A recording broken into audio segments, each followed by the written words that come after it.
Y'all, something in the air ain't smelling right. Welcome back to Black Butterfly Podcast. Buckle up, cause Trump done set his ass down with his pen this month like it was a spades tournament and every signature was a Boston. Yep, a wave of presidential executive orders covered us. In just a few weeks, not years, they set the stage for transformation legally, culturally, and institutionally. And the news, they gave it a little sprinkle of coverage. Like, here's what happened today. Then move on to talk about celebrity gossip.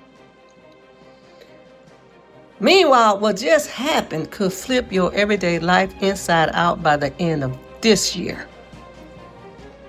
And by the end of this episode, you'll know what they just signed and why you better have your house in order by Christmas.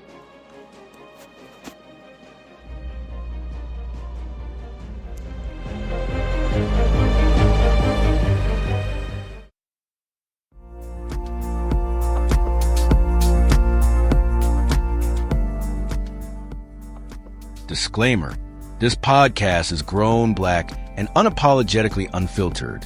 Some episodes may include explicit language, hard truths, or sensitive topics. Because healing, justice, and truth-telling aren't always soft. If you're here to protect your comfort over our realities, this might not be your space. But if you're ready for soul-stirring conversation, political fire, and a voice that flies free, welcome to Black Butterfly Podcast. We don't whisper, we own the mic.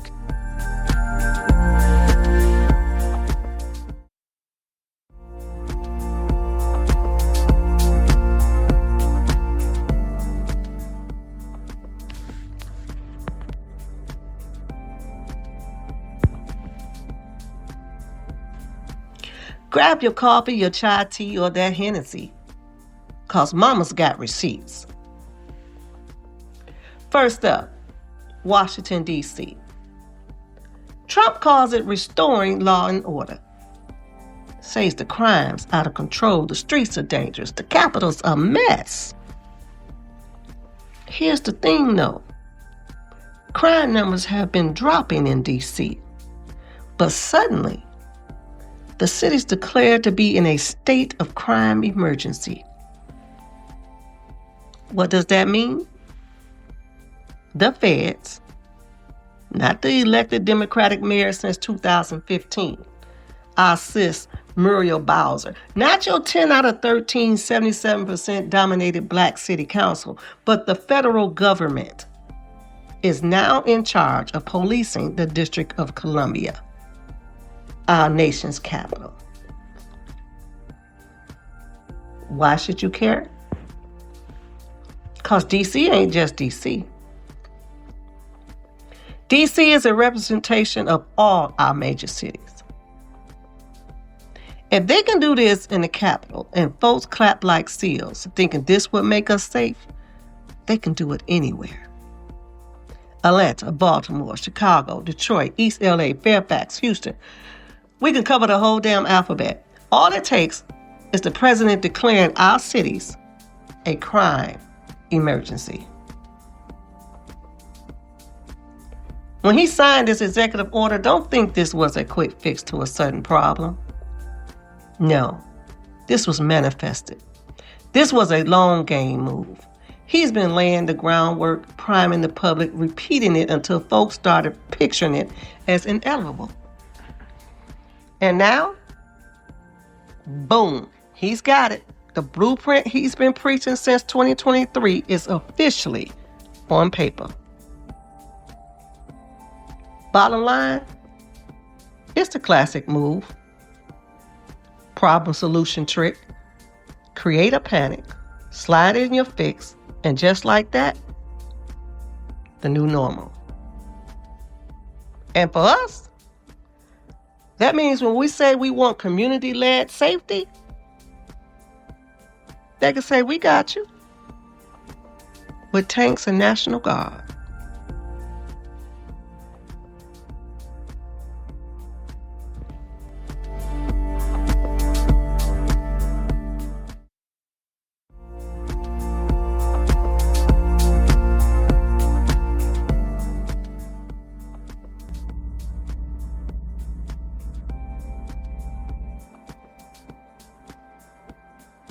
Like I said, this wasn't reactive.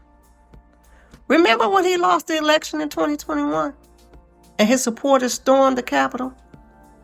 That whole debacle became part of his long game. Want receipts? February 2023, he said, and I quote, "If local leaders can't fix it, the feds will." March 2023, verbatim, 13-year-olds with guns, we're taking over D.C.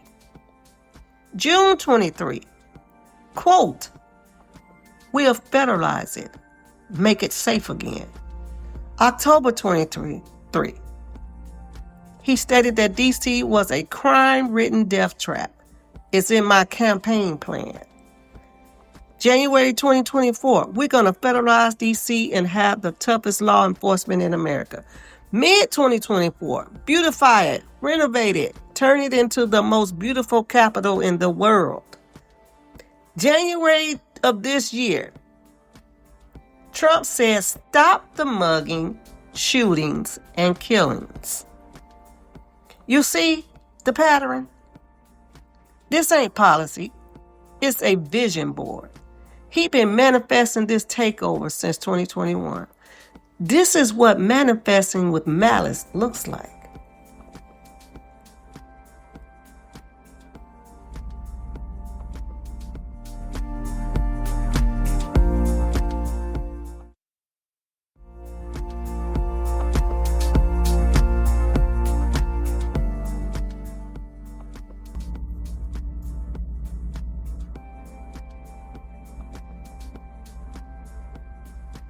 Up next is a financial executive order with a real cute title: Democratizing Access to Alternative Assets for 401k Investors. Translation: they want you to put your retirement savings, money we've been stacking for years, into private equity, hedge funds, venture capital, even high-risk real estate funds.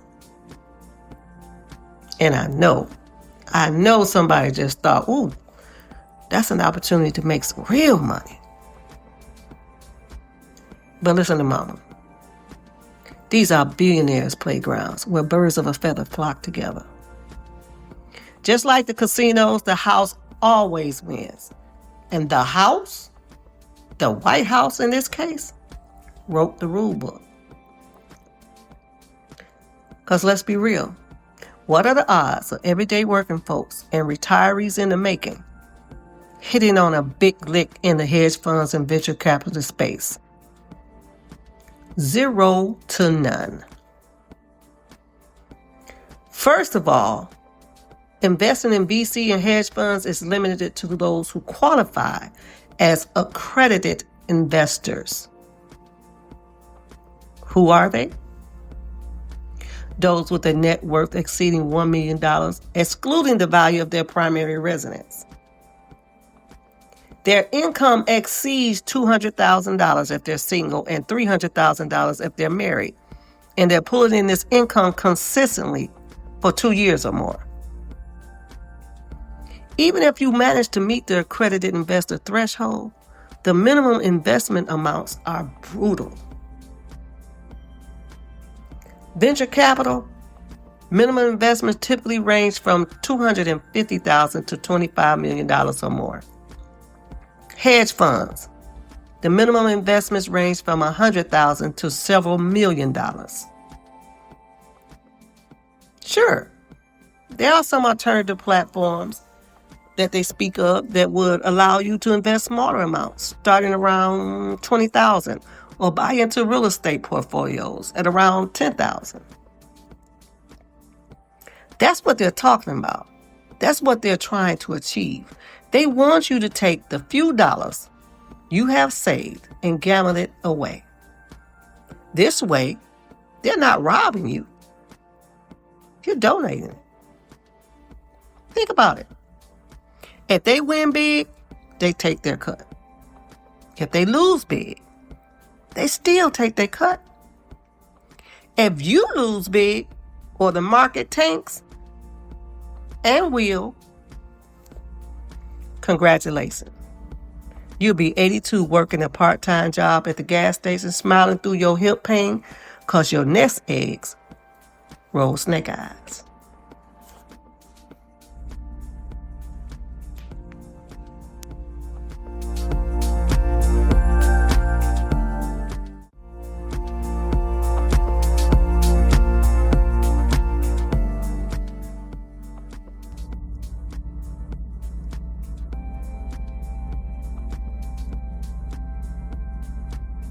They call it democratizing access.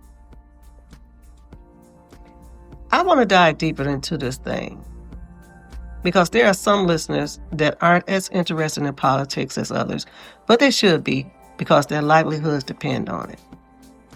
Just the title alone is misleading. The root of the word is Democrat, but Democrat and democratizing are very distinct terms. A Democrat is a member of the Democratic Party or someone who supports democratic principles, rule by the people, equality, free speech, free and fair elections, accountability, transparency, and separation of powers, just to name a few.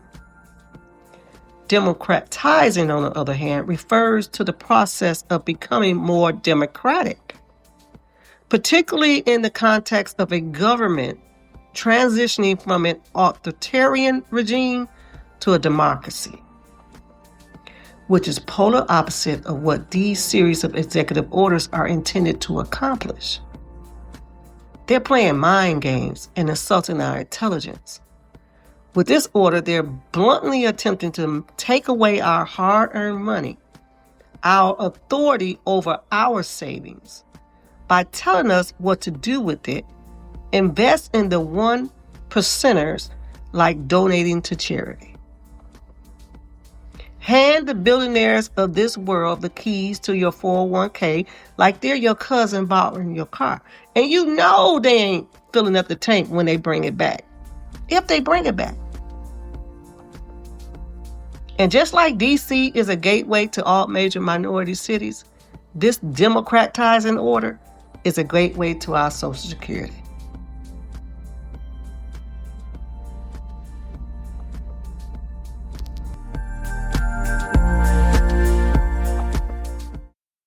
This episode of the Black Butterfly Podcast is brought to you by Notarial Acts, signed, stamped, sealed. In the vibrant neighborhoods of Dallas, Texas, Notarial Acts by Adreno O'Neill LLC delivers premium mobile notary services built for professionals, families, and entrepreneurs. We focus on accuracy, precision, and convenience, bridging gaps in your busy schedule with seamless on-site signing solutions. Why choose us? Certified notary public and experienced professional in the legal, financial, and business sectors. Available across North and Far North Dallas and Park cities. Customized on-demand appointments where and when needed. We partner with local real estate companies, financial planners, nursing homes, senior centers, and medical facilities to ensure every document is notarized with accuracy, discretion, and cultural finesse. We understand how meaningful that moment is, especially in our communities. Let us bring the notary to you. Home offices, law firms, even your favorite coffee shop. Book your mobile notary session today and experience notarization the refined Dallas way. Still on Google searching for a notary near me? Call area code 346-643-7446 or visit notaryindallastexas.com. Signed, stamped, sealed. That's our promise to you.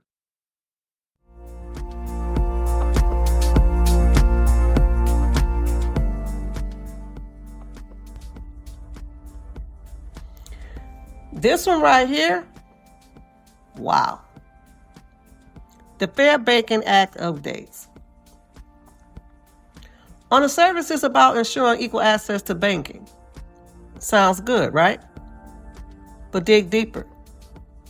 It's giving banks more discretion on who they do business with, supposedly to stop political bias.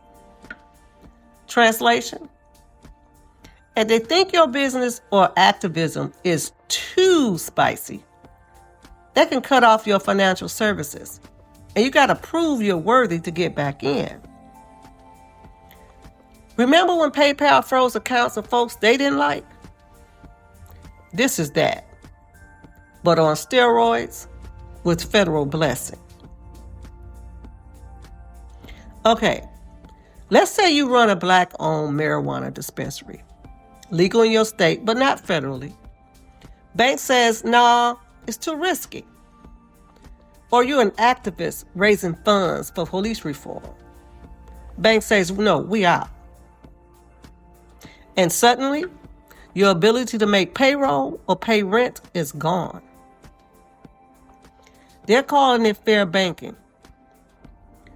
We're calling it you're not invited to the cookout.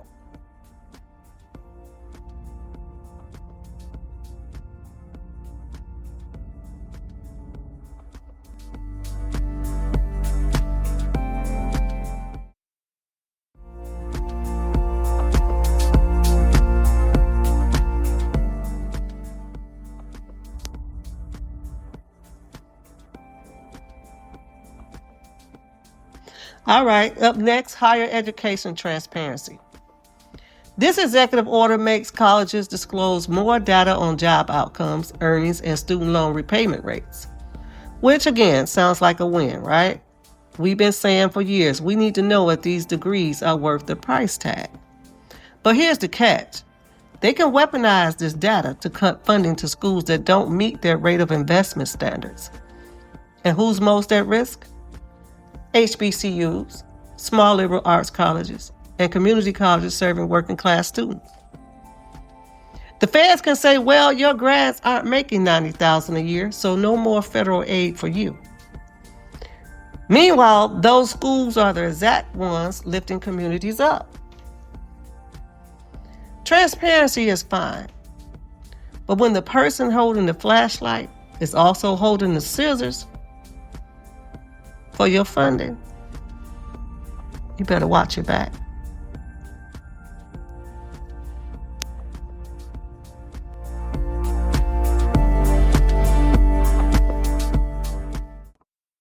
This segment is brought to you by the Black Butterfly Podcast Shop, where your support helps us keep these conversations real, raw, and for the culture. Visit blackbutterflypodcast.com.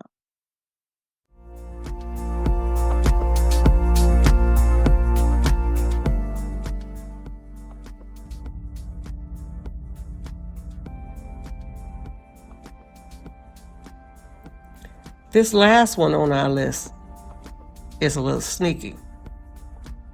It's the federal grant-making reform. They're saying it's about efficiency and accountability. But in plain speak, it centralizes decision-making on who gets federal grant money, making it easier to pull funding from programs they don't vibe with politically. Say you own a nonprofit feeding kids in an immigrant-heavy neighborhood. Funding gone. You run a program for the LGBTQ plus community. Gone. And here's the game. They don't have to say they cut it because they don't like you. They can just say, we're streamlining our priorities.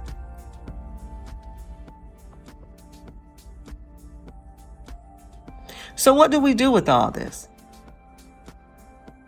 Do we get loud? For sure, we stay informed.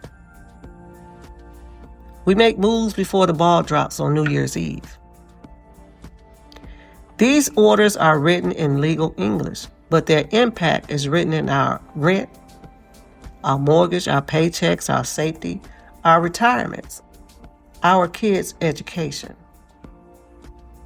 Don't wait for a press conference. By the time it's a headline, it's already law. Family, you know the deal. Stay aware, stay moving, and as always, fly, black butterfly, fly.